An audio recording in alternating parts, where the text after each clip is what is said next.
In this particular case, attorney, kita natin, nagsauli ng pera itong taong ito, 181 million, di po ba? Meron siyang affidavit at meron siyang recorded Blue Ribbon Committee hearing. Umiiyak pa siya at sinasabi niya, galing sa puso ito, pasensya na sa mga kaibigan niyan, etc.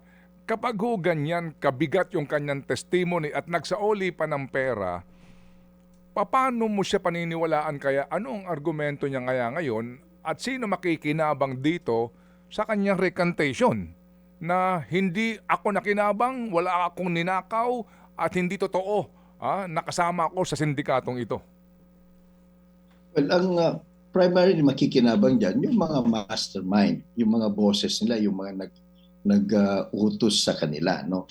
Pangalawa, siya din, siguro sa tingin niya makikinabang siya, pero Ted, yung halimbawa, yung mga daang-daang milyon na sinoli niya, hindi ho yan testimonya Real evidence yan. Sabi niya, ito yung parte ng ninakaw. Hindi siya makakalusot yan.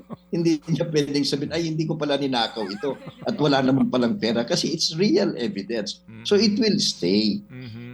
So yung hindi ho basta-basta ma-erase lahat yan. Maganda nga na ine-explain ito para hindi na naman magkaroon ng rason ang prosecution o mga huwes para i-dismiss na lang ng basta-basta yung kaso. Kasi marami din ho naman siyang mga kasamahan sa DPWH na nagsalita na.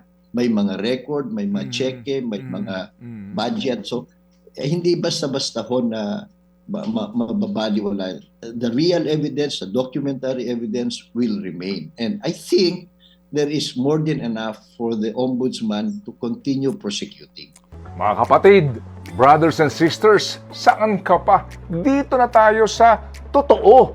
Dito na tayo sa True FM. Mga kapatid, mag-subscribe and follow po kayo sa social media accounts ng True Network PH. Yan po kami. Hanapin nyo lang True Network PH, Facebook, Instagram, YouTube, TikTok, and podcast. Mapa Apple or Spotify man yan, mahahanap nyo kami. Lahat ng mga napapanood at napapakinggan nyo po sa programa, nasa social media accounts namin yan. So, paano mga kapatid? See you sa social media!